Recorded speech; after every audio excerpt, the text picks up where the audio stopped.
Setelah melihat Singapura dari Batam, berbagai potensi investasi semakin tampak jelas membentang. Hal ini haruslah menjadi perhatian semua pihak. Kedepannya, bukan tidak mungkin Batam akan bisa berkembang bersama dengan Singapura.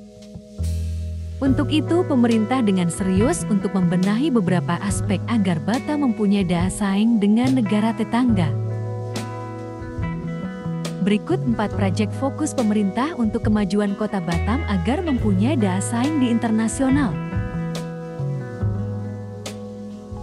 Pertama, pengembangan Pelabuhan Batu Ampar. Pelabuhan Batam merupakan salah satu bentuk infrastruktur yang menjadi fokus untuk terus dikembangkan.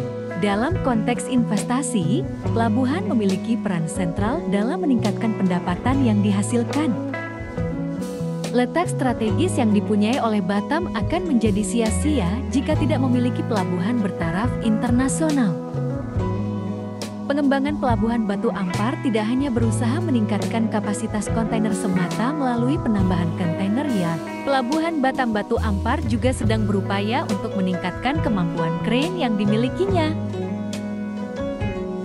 Krain yang akan didatangkan pada tahun ini tersebut diharapkan akan mampu mempercepat sekaligus memperbanyak bongkar muat kontainer.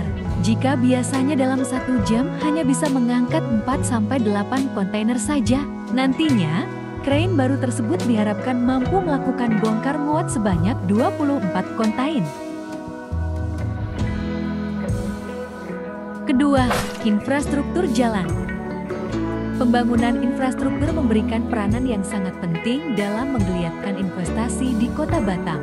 Di bawah kepemimpinan Kepala Badan Pengusahaan Batam BP Batam Muhammad Rudi, pembangunan infrastruktur menuju Batam Kota Baru yang lebih maju terus digasak hingga 2024 mendatang. 5 proyek kegiatan prioritas nasional yang akan dilaksanakan hingga 2024 mendatang yakni pembangunan jalan koridor utama dari Simpang Laluan Madani hingga ke Simpang Bundaran Punggur. Jalan ini akan dibangun sepanjang 9 km dan akan dibangun 3 lajur kiri dan 3 lajur kanan. Selanjutnya, pembangunan Jalan Iyo Sudarso tahap 3. Di mana pembangunan sepanjang 1,2 km ini akan dimulai dari Simpang Bengkong hingga Underpass Pelita. Kemudian, jalan koridor utama sepanjang 2,6 km dari Bundaran Punggur hingga ke Simpang Bandara Hang Nadiem. Ketiga, Rempang Eco City. Rencana pembangunan Eco City di wilayah Pulau Rempang, Kecamatan Galang, Kota Batam cukup menyita perhatian publik. Proyek yang digarap PT Makmur Elok Graha dikatakan akan menyerap investasi hingga 381 triliun rupiah. Namun, pembangunan di lahan seluas 17.000 hektar yang mengambil seluruh Pulau Rempang dan sebagian Galang ini ternyata belum diketahui secara pasti oleh warga yang bermukim di 2 pulau tersebut. Menko Perekonomian Airlangga Hartarto berharap investasi di Rempang bisa bergerak. Ia menargetkan investasi oleh PT Makmur Elok Graha secara keseluruhan bisa mencapai 381 triliun rupiah.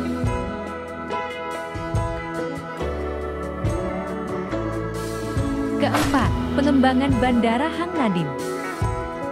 Keberadaan bandara tidak dapat dipisahkan dari aktivitas investasi yang terjadi. Bandara merupakan infrastruktur penting sebagai penunjang lalu lintas barang maupun penumpang. Bandara Batam selalu mengalami peningkatan signifikan setiap tahunnya. Perencanaan yang dilakukan untuk Bandar Udara Internasional Hang Nadiem disesuaikan dengan tren dan kebutuhan investasi. Bandar Udara Internasional Hang Nadiem direncanakan sebagai hub logistik. Pembangunan Terminal 2 Bandara Hang Nadiem sudah mulai dilakukan. Target pembangunan diselesaikan pada tahun 2024 bersamaan dengan selesainya renovasi Terminal 1. Proyek dengan nilai sebesar 6,9 triliun rupiah tersebut diharapkan akan membawa pertumbuhan yang baik bagi investasi di Batam. Jadi itu tadi 4 pilar fokus pembangunan di Batam, mulai dari pengembangan pelabuhan, infrastruktur jalan, Rempang Eco City dan pengembangan bandara, dengan harapan Batam mempunyai daya saing di kancah internasional.